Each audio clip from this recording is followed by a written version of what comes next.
La démonstration un peu ratée d'un entrepreneur de Qui veut être mon associé va provoquer un fou rire absolument incontrôlable chez Éric Larchevêque, dans l'émission de M6 diffusée le 1er février. M6 proposera, ce mercredi 1er février, un nouvel épisode Qui veut être mon associé ? De nouveaux entrepreneurs ont déjà pitché, durant cette 3e saison, devant Marc Simoncini, Delphine André, Éric Larchevêque, Anthony Bourbon, et la Québécoise Isabelle Chevalier, en espérant qu'ils les suivent dans leurs projets.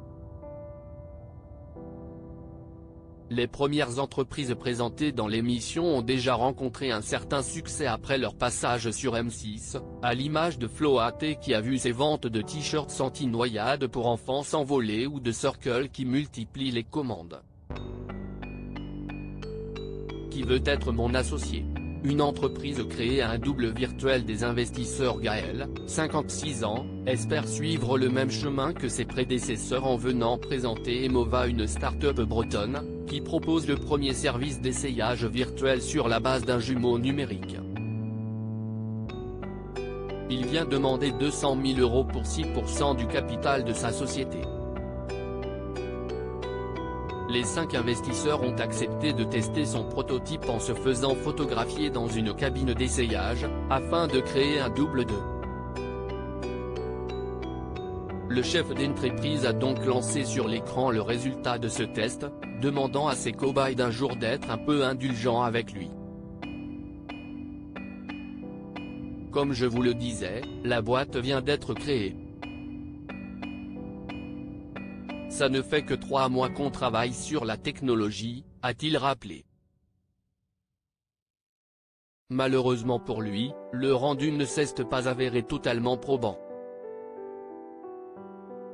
Il a commencé par s'excuser auprès de Delphine André, bien mieux en vrai que reproduite à l'écran. Le jumeau de Jean-Pierre Nadir a, lui, beaucoup fait rire l'assistance. Anthony Bourbon en Fonzie provoque un fou rire d'Éric Larchevêque, mais si est en découvrant Anthony Bourbon en Fonzie de Happy Days, qu'Éric Larchevêque a été pris d'un fou rire incontrôlable. Mais qu'est ce que si est que cette chose ? S'est exclamé Marc Simoncini en voyant son double à l'écran. Et l'apparition d'Éric Larchevêque n'a rien arrangé. Sa coiffure particulièrement ratée a suscité l'hilarité de tout le plateau. On rigole, mais je trouve ça assez réussi, a voulu rassurer Jean-Pierre Nadir.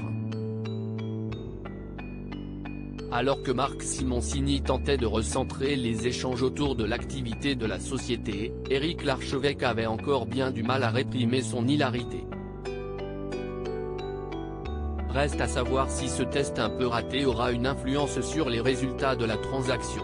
À lire aussi Qui veut être mon associé ? Ce geste inattendu d'Éric Larchevêque pour les 2 associés de la petite chipeuse.